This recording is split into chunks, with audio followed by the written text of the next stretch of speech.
The moment Linda Henderson knocked on my door at 7 in the morning, clutching a stack of papers and wearing that self-righteous expression I had come to dread, I knew my life was about to get complicated.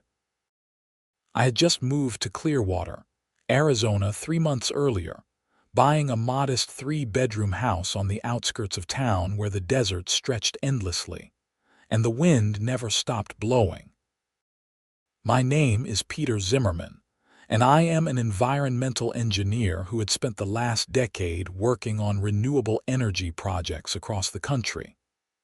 When I decided to settle down somewhere permanent, I wanted a place where I could practice what I preached. The property came with 2 acres of land, plenty of space for my project, and what the realtor failed to mention was an HOA that apparently had opinions about everything. "Mr. Zimmerman," Linda said, not waiting for me to invite her in. "I am the president of the Clearwater Estates Homeowners Association, and we need to discuss your recent addition to your property." I glanced past her to where my newly installed wind turbine stood proud against the morning sky. It was not massive, only about 40 feet tall, but it was enough to generate significant power for my home and then some.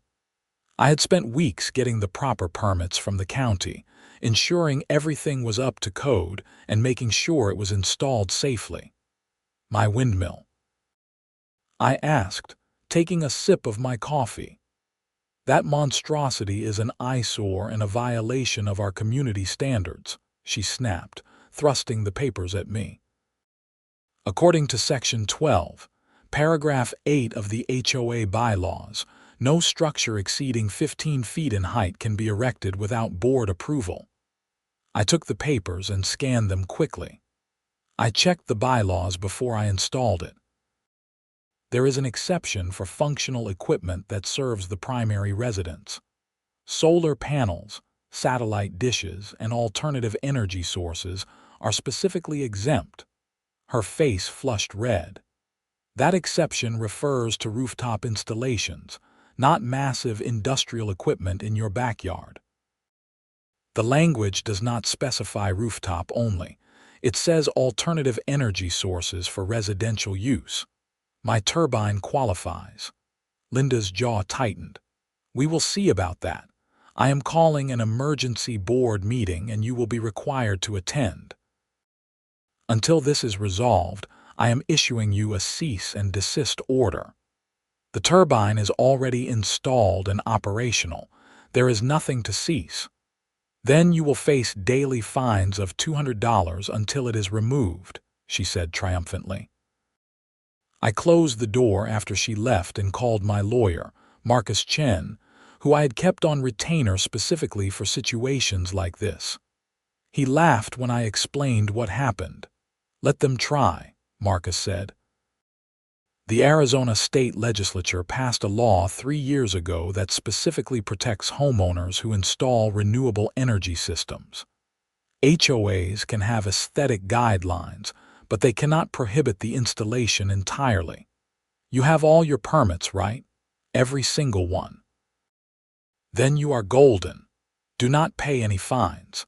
Let me know when the meeting is scheduled."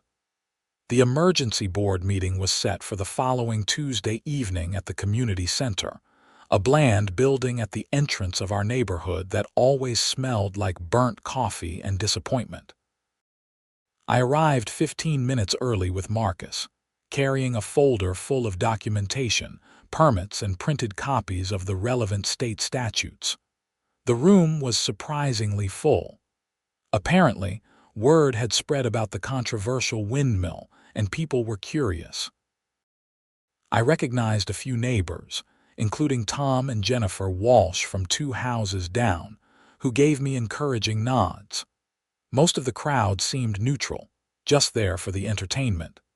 Linda sat at the head table with 4 other board members, all middle-aged and looking serious. She called the meeting to order with a sharp rap of her gavel. "We are here to discuss the unauthorized structure erected by Mr. Zimmerman at 4782 Desert View Lane. This windmill violates multiple HOA regulations and must be removed immediately. Marcus stood up. If I may, I would like to present some information for the board's consideration. Linda looked annoyed but nodded. Marcus laid out the case methodically. The state law protecting renewable energy installations. The specific language in the HOA bylaws that exempted functional equipment. The fact that I had obtained all necessary permits from the county.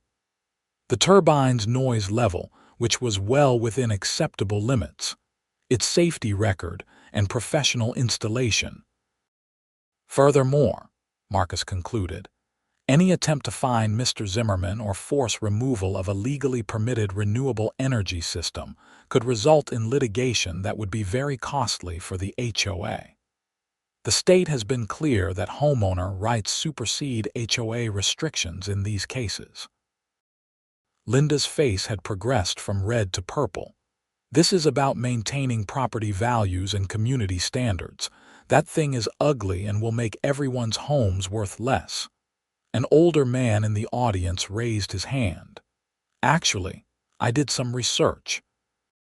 Homes with renewable energy systems often sell for more because of the lower utility costs. My son is a realtor in Phoenix. That is not the point, Linda insisted. Then what is the point? I asked, standing up. I followed every rule, I got every permit.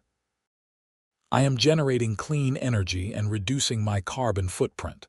This turbine will pay for itself in about 6 years, and until then, I am actually helping the community.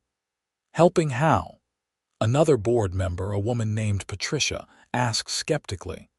I generate more power than I use. The excess goes back into the grid, which means I am essentially feeding clean energy into the system that all of you use. The power company credits me for it, but the energy itself helps stabilize the local grid. Linda stood up abruptly. This meeting is about the violation, not about Mr. Zimmerman's environmental crusade. I move that we fine him $200 per day until the structure is removed and demand immediate compliance. I second that, Patricia said quickly. Marcus shook his head. Before you vote, I want to be clear that such an action would constitute harassment under state law and would be grounds for an immediate lawsuit. Additionally, Mr. Zimmerman would be entitled to legal fees and damages. The other 3 board members looked uncomfortable. One of them, a younger man named David, spoke up. Maybe we should table this and consult with the HOA's attorney first. Linda glared at him. We do not need to waste money on lawyers. The bylaws are clear. Actually, I think David is right, another member said. This seems complicated. The vote was tabled, and Linda looked furious as she adjourned the meeting. As people filed out, several neighbors approached me to say they thought the windmill was interesting. Tom Walsh even asked if I would give him information about installing one himself. I pay over $300 a month in summer for electricity, Tom said. If that thing can cut that down, I am interested.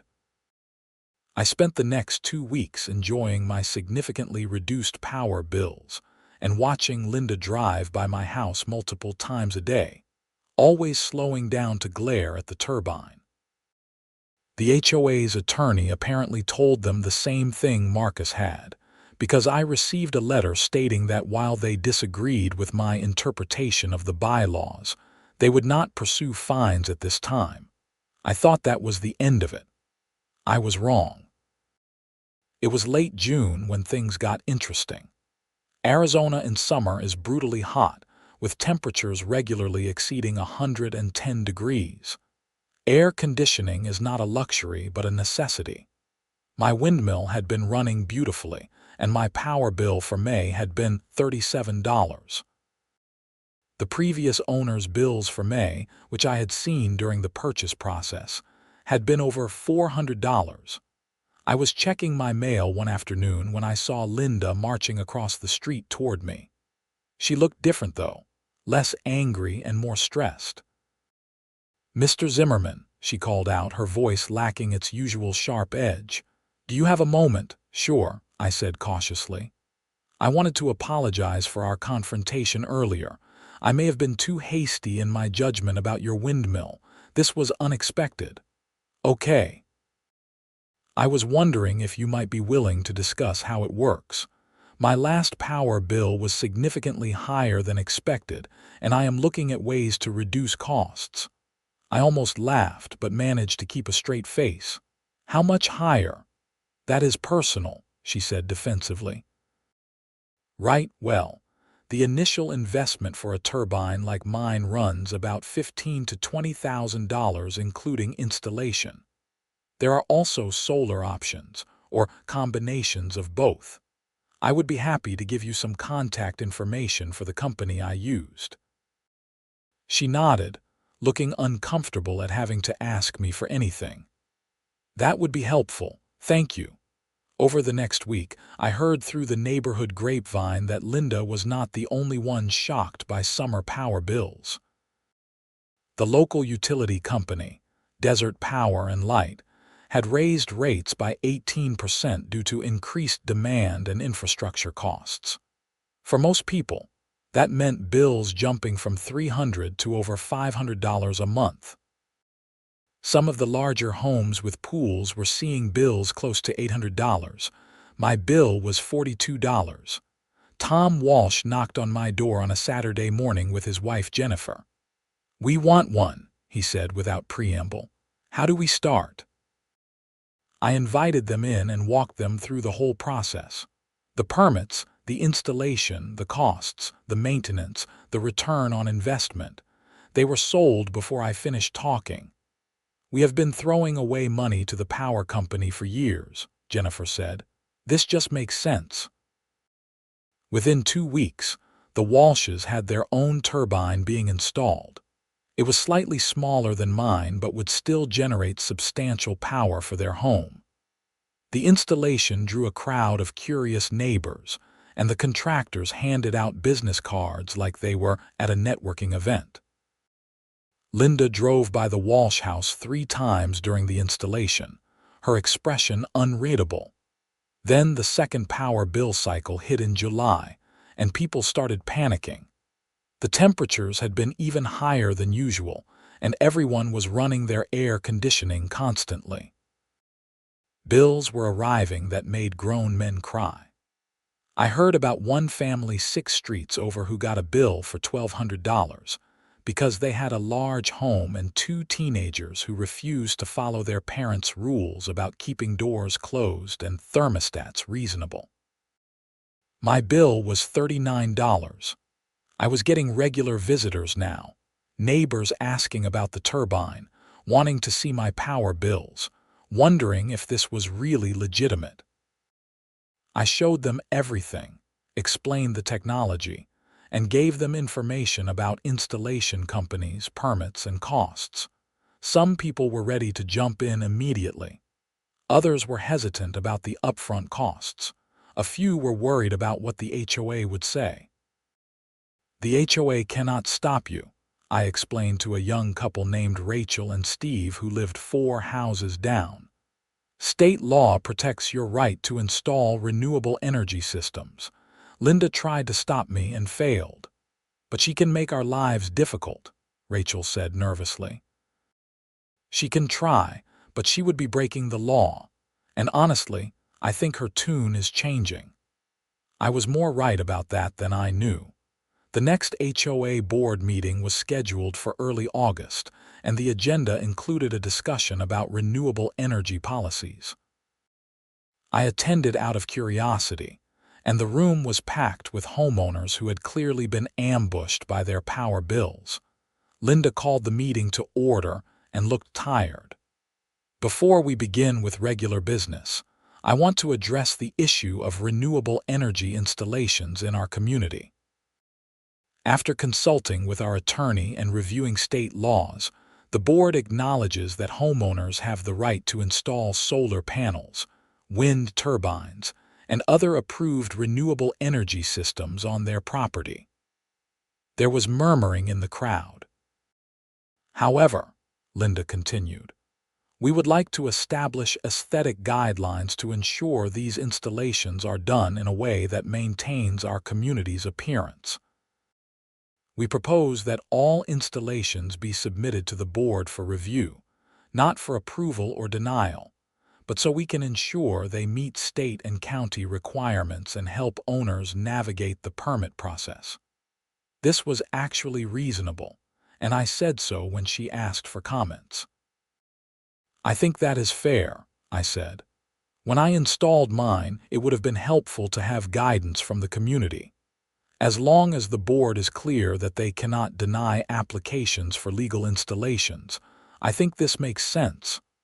Other homeowners agreed, and the motion passed unanimously. Linda looked relieved. After the meeting, she approached me again. Mr. Zimmerman, I owe you a real apology. I was wrong to try to stop you from installing your turbine. I was focused on what I thought was right for property values and did not consider the actual benefits. What changed your mind? I asked. She hesitated, then sighed. My power bill for July was $783. My house is bigger than yours, but not that much bigger. I did the math, and at that rate, I will spend nearly $8,000 this year on electricity alone. Your turbine cost $20,000 to install, and you are paying almost nothing. Even with the installation cost, you will break even in about 3 years, and then it is pure savings. I was being stubborn and stupid. I nodded. It is a big upfront cost, but the long-term savings are undeniable. Plus, there are financing options that let you spread out the cost. I already called the installation company. They are coming next week to evaluate my property. Over the next 3 months, Clearwater estates transformed. Windmills started popping up across the neighborhood, along with solar panel installations on roofs.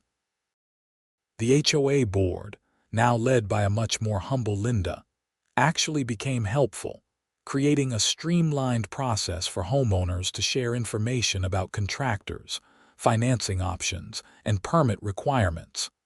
The transformation was not just about power bills either. The neighborhood became something of a local attraction. News crews came out to do stories about the community that was going green. The city council recognized our neighborhood for environmental initiative. Property values, which Linda had been so worried about, actually increased because people wanted to live in a community with lower utility costs and environmental consciousness. By October, over 40% of the homes in Clearwater estates had some form of renewable energy installation. The local power company was not thrilled about losing revenue, but they were legally required to honor the net metering agreements, which meant paying homeowners for excess energy fed back into the grid. Tom Walsh and I became friends, bonding over our mutual interest in renewable energy. His wife, Jennifer, started a neighborhood newsletter focusing on energy savings tips and sustainable living. My utility bills stayed consistently under $50 a month, even in the hottest summer months. Linda's transformation was the most dramatic. After getting her own wind turbine installed, she became an advocate for renewable energy, talking to other HOA presidents in nearby communities about changing their policies. She even apologized to me publicly at a neighborhood barbecue in November. I was wrong, she told the gathered crowd. Peter tried to do something good for himself and the environment, and I tried to stop him because I was focused on rules and appearances instead of what actually mattered. Because of his persistence and willingness to educate us, this neighborhood is now saving hundreds of thousands of dollars collectively, and we are reducing our carbon footprint significantly. I am embarrassed by how I acted, but I am grateful for the result. People applauded, and I felt genuinely good about how things had turned out. This was why I had gotten into environmental engineering in the first place, to make a real difference. December brought an unexpected development. Desert Power and Light announced they were raising rates again, this time by 12%, citing infrastructure maintenance and increased costs of traditional power generation. The announcement caused outrage across Clearwater, but in our neighborhood, the response was mostly shrugs and renewed interest in renewable energy. "Let them raise rates," Tom said at a neighborhood meeting. "Most of us are barely using their power anyway." The local news picked up on the story, contrasting the anger in most neighborhoods with the calm response in Clearwater Estates. We became a case study in how renewable energy could protect homeowners from utility company price volatility. The story went regional, then briefly national, with cable news shows discussing whether HOAs should actively encourage renewable energy instead of fighting it. Linda was interviewed by several news outlets and handled it well, acknowledging her initial resistance and explaining how she had learned to embrace change. She was honest about her $700 power bill being the wake-up call she needed. "When my bill tripled, I panicked," she told one reporter. "I realized that I had tried to stop a neighbor from doing exactly what I needed to do myself. It was humbling and educational." The quote became something of a meme in renewable energy circles, and Linda took it in stride. By the end of the year, I had been in Clearwater for 9 months, and the neighborhood was completely different from when I arrived. What had started as a conflict over my windmill had turned into a community-wide transformation. We had monthly meetings now about sustainability, not because the HOA required them, but because people were genuinely interested. I started getting calls from people in other states, other communities, asking for advice about dealing with their HOAs or about renewable energy in general. I helped where I could, always emphasizing the importance of knowing your local laws and having proper documentation. In January, Linda was re-elected as HOA president, running unopposed. At the first meeting of the new year, she proposed changing the official HOA bylaws to explicitly encourage renewable energy installations and to commit the neighborhood to a goal of 80% renewable energy coverage by 2027. The measure passed with only 2 dissenting votes. "I never thought I would be an environmental activist," Linda said after the meeting.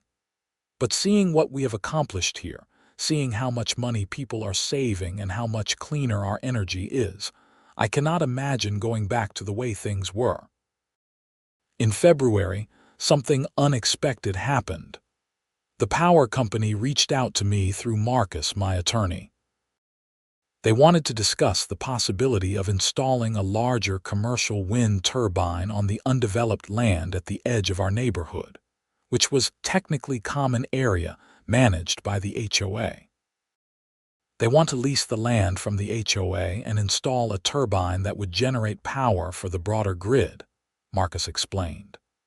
They are offering a significant annual payment, which would go to the HOA to reduce fees or fund community improvements. I brought the proposal to Linda and the board. We presented it at the next community meeting, and the discussion was heated but productive. Some people worried about noise, others about appearance, but most were intrigued by the financial benefits and the environmental impact. "How much are they offering?" someone asked. $30,000 annually for a 10-year lease agreement, I said.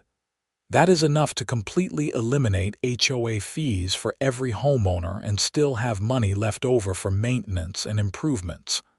That got people's attention. Our HOA fees were $150 per month, which added up to $1,800 per year per household. With about 200 homes in the neighborhood, eliminating that cost would save the community collectively over $300,000 annually. The vote was not immediate. We formed a committee to study the environmental impact, noise levels, and aesthetic considerations. I volunteered to lead it, along with Tom Walsh and another neighbor, Sarah Abbott, who was an architect with an interest in sustainable design. We spent 6 weeks doing due diligence, visiting other neighborhoods with commercial turbines, reviewing studies about noise and environmental impact, and consulting with experts.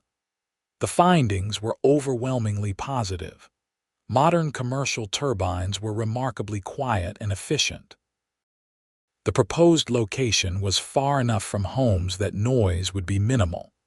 The environmental benefit of generating clean power for thousands of homes was substantial. In April, we held a final vote. The measure passed with 73% approval. Desert Power and Light began the installation process in May, and the commercial turbine was operational by August, just over a year after I had installed my own smaller turbine. The sight of it was impressive, standing nearly twice the height of our residential turbines and generating enough power for over 300 homes. The HOA received its first lease payment in September, and at the next meeting, Linda announced that HOA fees were suspended indefinitely as long as the lease payments continued. The celebration was genuine.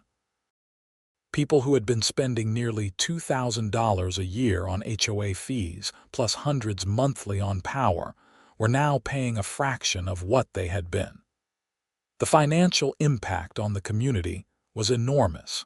My own situation had stabilized into a comfortable routine. My power bills stayed consistently low. My turbine required minimal maintenance, and I had become something of a local celebrity in renewable energy circles.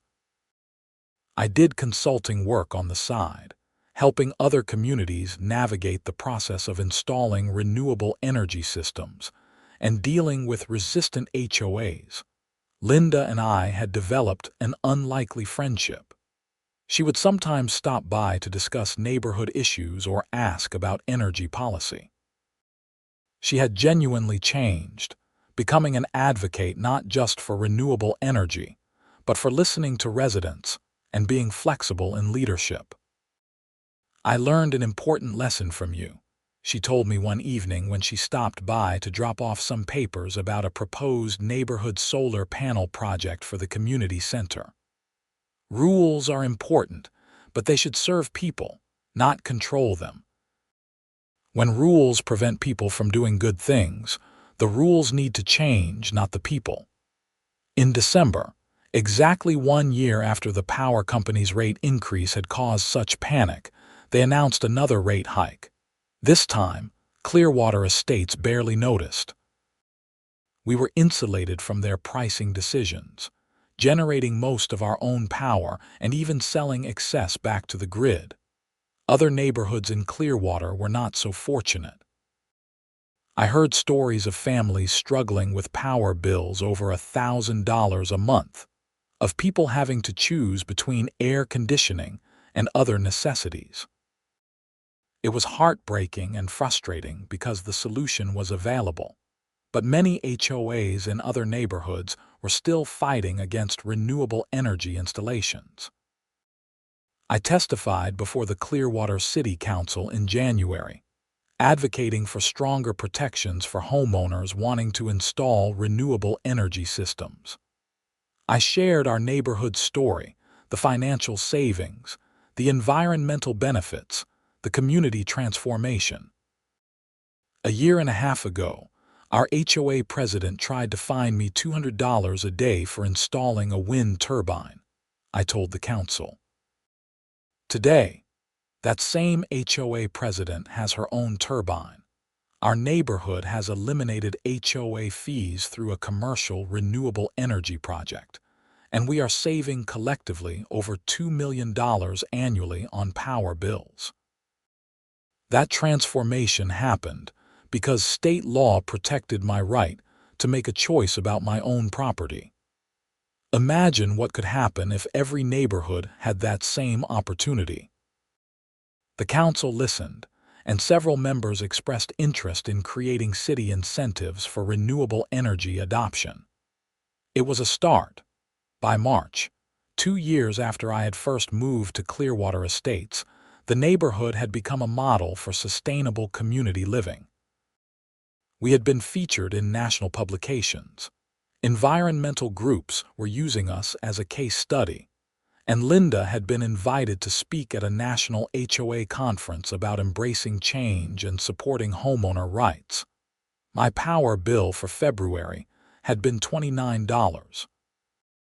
Linda's had been $47.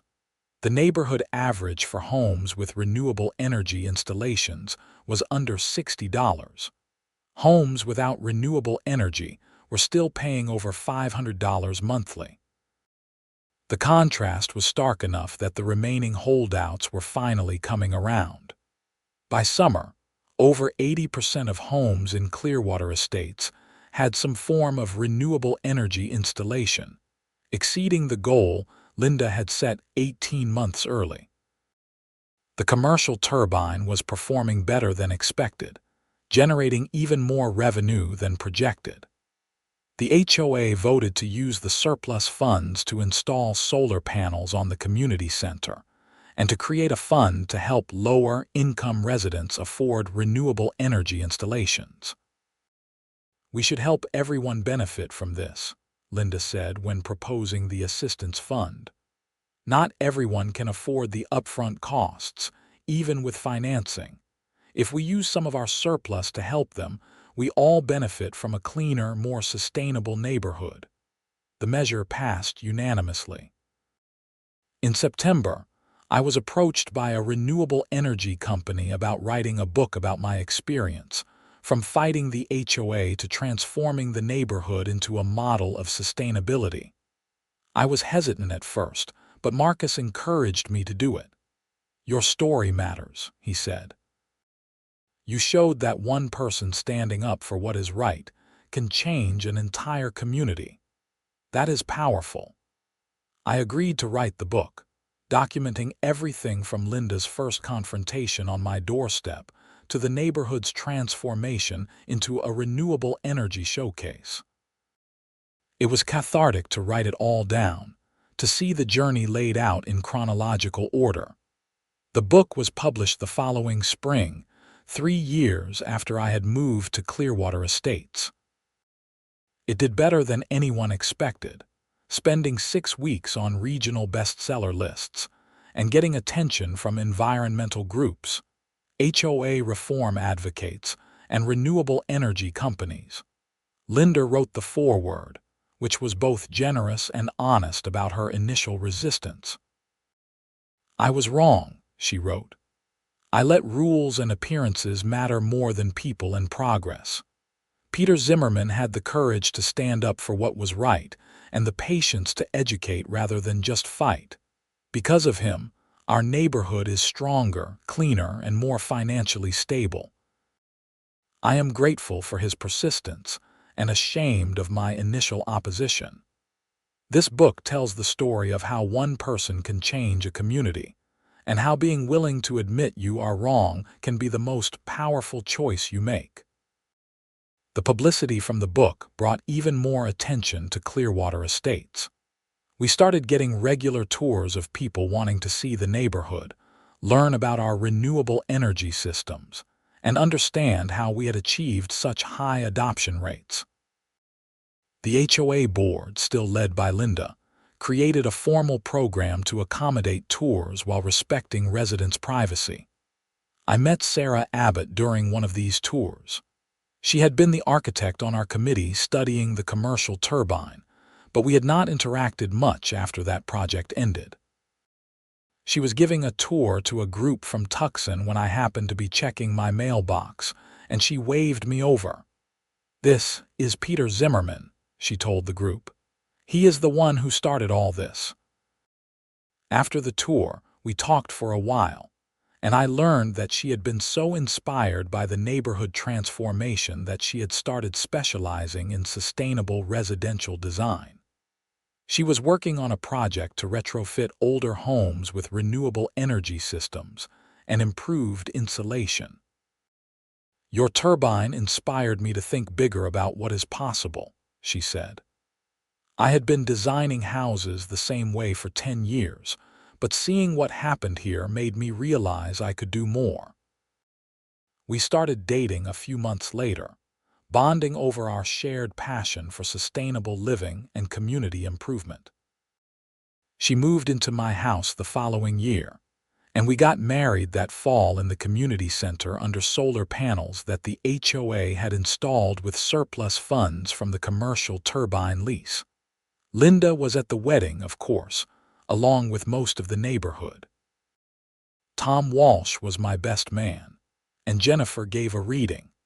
It was a perfect day, celebrating not just Sarah and me but the community we had all built together. 4 years after I had first installed my wind turbine, Clearwater Estates had become nationally recognized as a model sustainable community. We had achieved 92% renewable energy adoption, eliminated HOA fees, created assistance programs for lower-income residents, and reduced our collective carbon footprint by over 70%. Linda was still HOA president, though her role had evolved. Instead of enforcing rules, she spent most of her time helping other communities replicate our success, consulting with other HOA boards about policy reform, and advocating for state and federal renewable energy incentives. My power bill had not exceeded $50 in over 3 years. Linda's bills stayed similarly low. The neighborhood was saving millions annually compared to what residents would have paid for traditional power. But more than the money, more than the environmental benefits, what made me proudest was the community we had built. Neighbors who had been strangers when I moved in were now friends. We had regular gatherings, not because the HOA required them, but because people wanted to spend time together. We had created something special, a neighborhood that proved sustainability and community could go hand in hand. The windmill that Linda had once called a monstrosity still stood in my backyard, spinning reliably through Arizona's endless wind. Every time I looked at it, I remembered that first confrontation, Linda on my doorstep demanding I tear it down, threatening fines and legal action. I thought about how far we had all come, how a conflict over a wind turbine had transformed into a movement that changed hundreds of lives and inspired thousands more across the country. It had not been easy. There had been obstacles and opposition and moments when giving up would have been simpler. But standing in my backyard with Sarah, watching the sun set behind our turbine while similar turbines dotted the landscape across the neighborhood, I knew every struggle had been worth it. Change was always hard, but it was always possible. Sometimes all it took was one person willing to stand up for what was right, and a community willing to learn and grow together. Linda stopped by one evening in late autumn, almost 5 years after our initial confrontation. She had something in her hands, a plaque that the city council had commissioned. "They want to rename the neighborhood," she said, showing me the plaque. "Clearwater Green Estates. They want to recognize what we have achieved here." I looked at the plaque, reading the inscription about our neighborhood becoming a model for sustainable living and community cooperation. "What do you think?" Linda asked. "I think it is a good name," I said, "but the neighborhood was always the same place. We just changed how we powered it." Linda smiled. "That is profound and completely wrong at the same time. This neighborhood is nothing like it was 5 years ago. The houses are the same, but everything else changed. The people changed. I changed. You made that happen." "We made it happen," I corrected. "You could have kept fighting me. You could have dug in and made my life miserable. Instead, you were willing to admit you were wrong and embrace change. That took courage." She laughed. "It took a $700 power bill. I am not that noble." "You are more noble than you give yourself credit for," I said. How many HOA presidents would have done what you did? We stood together watching the turbine spin in the desert wind, the sun painting the sky in shades of orange and pink. The commercial turbine at the edge of the neighborhood stood tall against the horizon, its massive blades moving with mechanical precision. "You remember what you said to me that first day?" Linda asked. "When I tried to serve you with the cease and desist order," I thought back. "I said there was nothing to cease because the turbine was already installed. Before that, when I called it a monstrosity, you said it was the future." "I remember. You were right," Linda said quietly. "This is the future. Renewable energy, sustainable communities, people working together instead of fighting over rules. I just wish I had seen it sooner." "You saw it when you needed to," I said. "That is what matters," she nodded, looking at the plaque in her hands. "The dedication ceremony is next month. The mayor is coming and they want you to speak." "Only if you speak too," I said. "This story is not about me installing a turbine. It is about a community that learned to change." Linda agreed, and the ceremony the following month was well attended. News crews came, along with representatives from environmental groups and renewable energy companies. The mayor gave a speech about Clearwater green estates being a model for the city's future. Linda spoke about learning to embrace change and admitting when you are wrong. And I spoke about the power of persistence and community. As I stood at the podium looking out at the crowd, I saw faces I recognized. Neighbors who had supported me from the beginning, like Tom and Jennifer Walsh. Neighbors who had been skeptical but came around, like Rachel and Steve who had worried about the HOA's response. And Linda, sitting in the front row, the woman who had knocked on my door 5 years ago threatening fines and legal action, now one of my closest friends and strongest advocates. The plaque was unveiled, officially renaming the neighborhood Clearwater Green Estates. It was mounted at the entrance, where everyone entering would see it and understand that this was a community committed to sustainability and progress. After the ceremony, there was a reception at the community center. People mingled, celebrating not just the new name but everything it represented. Sarah and I made the rounds, talking to neighbors and guests, answering questions about renewable energy and community organizing. An older couple approached us, introducing themselves as residents of a neighborhood in Mesa who were fighting their HOA over solar panels. "Your story gives us hope," the woman said. "Our HOA president is just like Linda was 5 years ago, refusing to listen and threatening fines." "What is your HOA president's name?" I asked. "Brenda Morrison.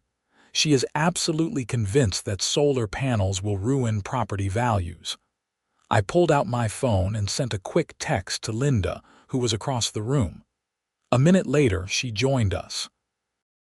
"Linda, these folks are dealing with an HOA that is fighting solar panels. The president is named Brenda Morrison." Linda's eyes lit up. "I know Brenda. We served together on a city committee years ago. Let me give her a call." Sometimes peer pressure from other HOA presidents is more effective than legal arguments. The couple looked amazed. "You would do that?" "Of course," Linda said. "I spent too long being the obstacle. Now I try to remove obstacles for other people." That was the moment I realized just how complete Linda's transformation had been. She was not just accepting renewable energy in our neighborhood. She was actively fighting to help other communities achieve the same success. Over the next year, Linda helped 3 other neighborhoods in the greater Clearwater area overcome HOA resistance to renewable energy. Brenda Morrison's neighborhood in Mesa was one of them. After a conversation with Linda and a tour of Clearwater Green Estates, Brenda became an advocate for solar energy and helped her neighborhood achieve a 40% adoption rate within 18 months. The ripple effects continued spreading. Neighborhoods across Arizona started challenging restrictive HOA policies. State legislators introduced bills to strengthen homeowner protections for renewable energy. The culture was shifting, slowly but undeniably. 6 years after I installed my first wind turbine, Sarah and I welcomed our first child, a daughter we named Emma. We brought her home to a house powered by clean energy in a neighborhood that had become a model for sustainable living. The turbine in our backyard spun reliably, as it had for years, generating power and proving that one person's vision could transform an entire community. Linda was the first visitor after we brought Emma home from the hospital, arriving with flowers and a handmade quilt. "She is going to grow up in a different world than we did," Linda said, holding Emma gently. "A better world, where renewable energy is normal and communities work together. You helped create that world."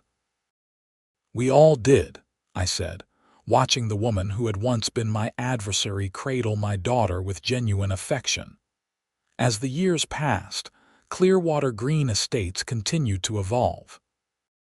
We added more solar panels, upgraded our systems with newer technology, and maintained our position as one of the most sustainable communities in Arizona. Emma grew up seeing wind turbines and solar panels as normal parts of the landscape, not knowing any different. Linda eventually stepped down as HOA president after 10 years, having transformed the role from rule enforcer to community builder. At her farewell party, she gave a speech that brought many people to tears. "When I knocked on Peter Zimmerman's door 8 years ago, I thought I was protecting this neighborhood," she said. "I thought rules and appearances mattered most. I was completely wrong. What matters is people, community, and being willing to change when presented with better ideas. Peter taught me that, and this neighborhood proved it. I am grateful for every moment, even the difficult ones, because they led us here." The new HOA president was Tom Walsh, who had been inspired by my turbine to install his own all those years ago. Under his leadership, the neighborhood continued to innovate, adding electric vehicle charging stations powered by renewable energy and creating community gardens that used sustainable water management techniques. My original turbine, now 8 years old, still functioned perfectly with only minor maintenance. My power bills had not exceeded $60 in years, and most months were under $40. The financial savings over 8 years were substantial, enough to fully fund Emma's college education fund and still have money left over. But the real victory was not financial. It was watching Emma play with neighborhood kids in yards powered by clean energy. It was seeing Linda mentor other HOA presidents about embracing change. It was Sarah's sustainable architecture firm thriving because communities were finally prioritizing environmental responsibility. It was knowing that a conflict over a windmill had transformed into a movement that changed lives. 10 years after that first confrontation, I stood in my backyard with Sarah and Emma, watching the sunset paint the sky while turbines spun across the neighborhood. Linda joined us, as she often did for weekend barbecues, along with Tom and Jennifer Walsh and their 2 teenagers. "Do you remember when Linda threatened to fine you $200 a day?" Tom asked, laughing. "Every time I look at my power bill," I said. Linda groaned. "Are we ever going to let me live that down?" "Never," Sarah said cheerfully. "You are our cautionary tale about resisting change." "I prefer to think of myself as a redemption story," Linda countered. Emma tugged on my hand. "Daddy, tell the story about the windmill again." I had told her the story dozens of times, how the turbine in our backyard had changed the neighborhood, but she never tired of hearing it. As I recounted the tale once more, I realized that this was the story's real power. Not just what happened, but that it could be told, passed down, used to inspire others to stand up for what they believed in. The windmill that Linda had once called a monstrosity continued spinning in the desert wind, powering our home and proving that persistence and vision could overcome any obstacle. It was more than just a machine generating electricity. It was a symbol of what happens when people are willing to fight for progress, admit when they are wrong, and work together to build something better. As the sun dipped below the horizon and the turbine's lights blinked on across the neighborhood, I felt profound gratitude for the journey that had brought us here.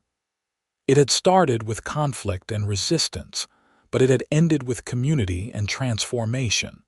Linda had learned to embrace change. The neighborhood had become a model for sustainability. And my daughter was growing up in a world where renewable energy was not controversial but common sense. The story of Clearwater Green Estates proved that change was always possible, that communities could transform when people were willing to listen and learn. It showed that sometimes the people who oppose you most strongly can become your greatest allies if given the chance to grow. And it all started with a windmill, a stubborn environmental engineer, and an HOA president who learned that being wrong could be the first step toward being right.